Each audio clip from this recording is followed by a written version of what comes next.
Frederick and Mary of Denmark boarded their floating palace, embarking on a journey to visit Sweden and Norway. As planned, they commenced their first international voyage as royals aboard the royal yacht Dannebrog. Brimming with anticipation, the monarchs appeared at Copenhagen port after midday. Their voyage across the open sea would span several days, during which they would seize the opportunity to visit their neighbors Sweden and Norway, respectively. Closely entwined and exchanging knowing glances, attempting once more to dispel rumors of discord, the couple stepped onto the royal yacht, bidding farewell to the hundreds of spectators gathered to bid adieu to their new monarchs. As announced by the Danish royal family, the king and queen would arrive in Sweden on May 6th, with a 2-day stay planned. This time would suffice for meetings with the Swedish royal family, with whom they shared excellent relations beyond their institutional roles. On May 14th, they would dock in Norway, where they would introduce themselves to King Harald and Queen Sonja. Finally, they would conclude their voyage in the open sea with visits to the Faroe Islands and Greenland. The inaugural state trip would conclude on July 8th. During their absence, as is customary in such instances, Queen Margrethe would assume the crown, expanding her official engagements with numerous other events. For the occasion, Mary Donaldson showcased her innate elegance in a beautiful flowing dark blue polka dot dress. The very elegant and comfortable midi-length dress, distinguished by its voluminous sleeves and high neckline, was elevated to the highest level by the Queen, pairing it with a mesh and feather headpiece in the form of a convenient band. No one would guess she was off on a cruise. A pure inspiration for spring wedding guests, Mary exuded style and sophistication, completing her ensemble with a pair of matching high-heeled blue shoes. Standing proudly beside her was King Frederic in full military uniform and captain's cap. This is just the first of many outfits Maria will wear during this lengthy state trip.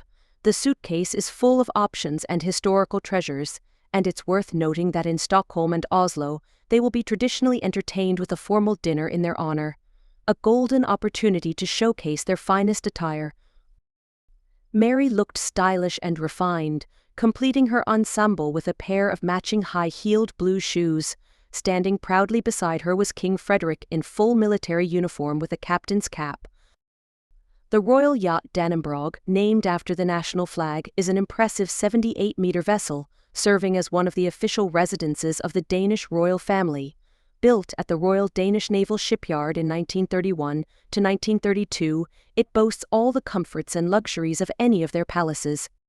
The ship's white bow is adorned with details in golden tones, making it even more special. It is also one of Frederick and Mary's favorite residences. Since their wedding in 2004, they have used it repeatedly for private getaways, but this is the first time they have embarked on it for a strictly official occasion. On board this yacht, members of the Danish royal family have traveled to France, the Caribbean, or the eastern coast of the United States, crossing the Atlantic Ocean. Just hours before boarding their floating palace, the couple's public relations team took a step forward on their official social media profile. As we can see, changes were made at the last minute. The current photo was taken during their recent coronation photoshoot at Amalienborg Palace. The unpublished photograph, in which the couple is happy and united, smiling and gazing at the horizon, bears no resemblance to the pose that was originally intended for manipulation. For many, this change is an attempt to reclaim the idyllic image of their marriage that existed before November of last year when photos of Frederick in Madrid were published. In summary, the royal couple of Denmark, Frederick and Mary, embarked on their first international voyage as monarchs aboard the royal yacht Dannebrog, visiting Sweden, Norway, the Faroe Islands, and Greenland. Their journey aims to strengthen diplomatic ties and showcase the elegance and sophistication of Danish royalty. Despite challenges and rumors, the couple's unity and regal demeanor shine through, exemplified by Mary's impeccable fashion choices and Frederick's military presence. The Dannebrog, a symbol of Danish pride, serves as their luxurious floating residence, reflecting the nation's rich maritime heritage. As they navigate through this historic journey, the royal couple's commitment to their duties and their country remains unwavering, marking a significant chapter in their reign.